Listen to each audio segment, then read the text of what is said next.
I'm joined today by Erin Garner-Ford, who's Executive Director of ACT for Women and Girls in California. Let's start, Erin. It's great to have you. Tell us a little bit about what ACT does. Thank you. I'm glad to be on your show. So, ACT is an organization that is situated in the Central Valley of California. And ACT is an organization who cultivates young women leaders to speak out about women's issues. We live in a very conservative region, contrary to popular belief, in California, that is situated between the Bay Area and the Los Angeles area, and we are dominated by by conservative politics. And so we're working to make sure that women's voices are heard.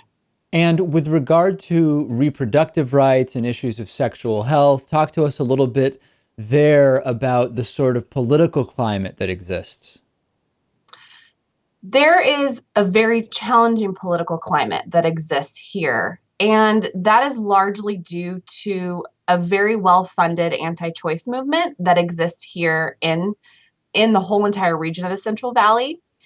And really, it is troubling because young women are given a lot of false information about reproductive health and rights, and they are continually told false information about emergency contraception, abortion, and birth control. Give us some examples of that, and as specifically as possible, what are women being told that's not accurate, and who is funding or telling the women this? In the Central Valley, a very specific example would be around emergency contraception. So the anti-choice movement has said that emergency contraception is an abortion.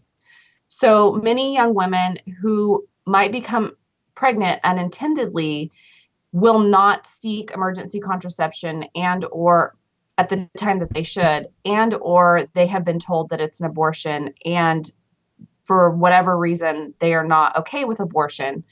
So here in the Central Valley, the examples could go on and on and on about young women who have been told that condoms don't work, that they don't have an effective rate that, I mean, they aren't even effective.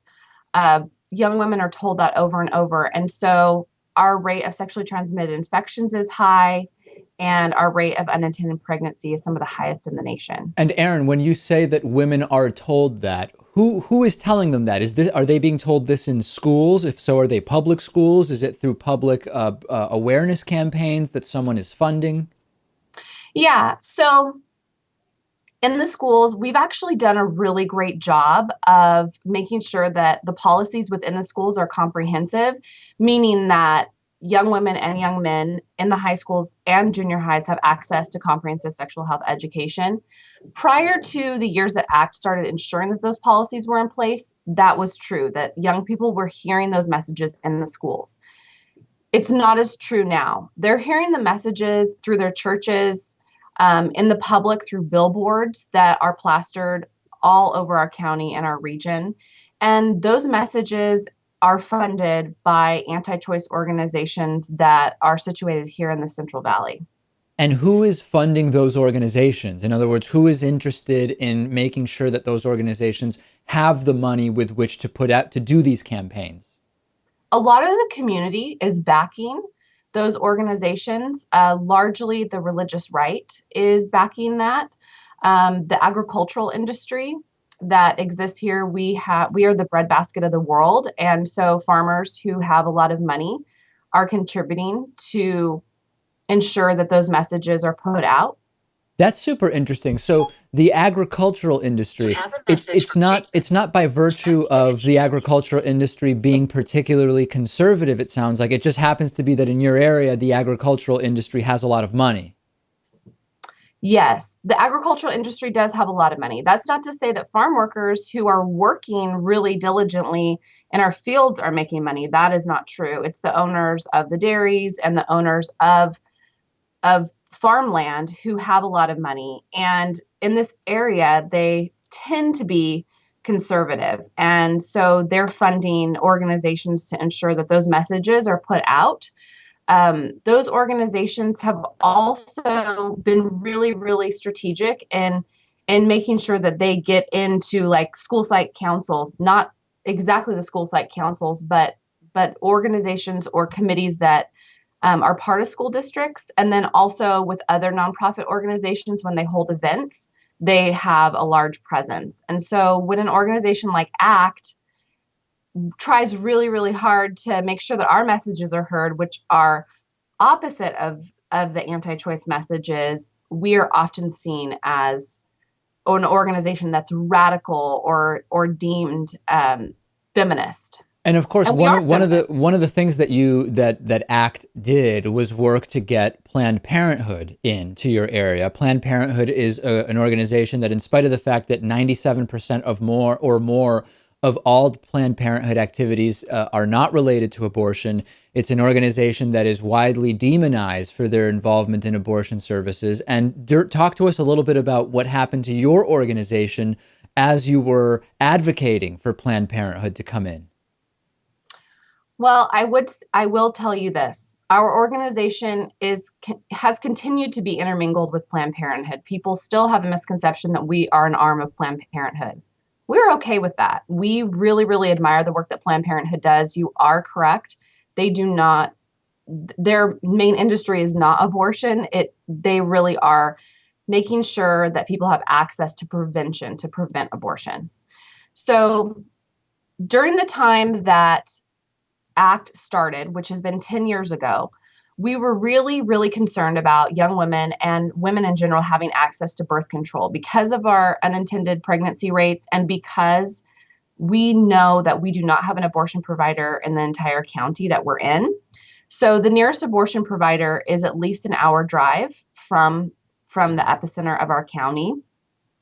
So in 2008, we worked with Planned Parenthood Miramonte to bring a satellite clinic to Visalia. And during that time, we were really, really facing some obstacles, trying to find a place that somebody would rent to us. And mind you, we were only trying to bring a satellite clinic for 4 hours, one afternoon a week. And we were faced with obstacle after obstacle. But we did find a really, really supportive landlord who allowed us to be in his space. And once we entered that space and that agreement with him, he actually did receive a death threat. And that was really startling, especially for a young organization like ACT, who was really trying to get off the ground and provide a service to the community through a great organization like Planned Parenthood. After that, we shared the space with Planned Parenthood for a couple of years, but we faced two break-ins, one of which, the first one, all of our computers were stolen. The inside of our building was completely vandalized, and it really shook us. And at that point, we realized that we really needed to educate the community about how great Planned Parenthood was. After these many years, we've actually separated space. We're no longer sharing space with them, even though people still believe that we are, and that's okay. We have really seen a culture shift in accepting Planned Parenthood here. They are continuing to face opposition, and they only have a clinic that is being used a couple days a week, and it's just used to ensure that people have access to birth control. And Erin, have there been any incidents of people intimidating those going into that clinic? And the reason I ask is I recently walked by a Planned Parenthood clinic in downtown Brooklyn, New York, and I saw that there was actually a woman outside handing pamphlets to every young woman that would approach the clinic. And it seemed like in response to that, Planned Parenthood actually had some volunteers who would also stand outside and open the doors for people, presumably to try to counterbalance this intimidatory person that was there saying to everybody, you don't have to go in there, look at this flyer. Have you dealt with anything like that? In the state of California, no. In Fresno, which is the closest abortion provider, and it's a Planned Parenthood clinic, they do have protesters that are outside. But we are not directly faced with those type of obstacles here in Visalia. The clinic, yes, there are suspicious people that come around the clinic. There's no doubt about that. People that walk in that are just trying to check things out. But I would say for the most part, people aren't picketing and or giving out information in that manner. The way that they're distributing information is either through opinion editorials that are put in our Visalia Times Delta, or other ways that they're getting their messages out. All right. Well, that's good to hear, if nothing else. I'll remind everybody we've been speaking with Erin Garner-Ford, Executive Director of ACT for Women and Girls. Thank you so much for telling us about what your organization does. Thank you.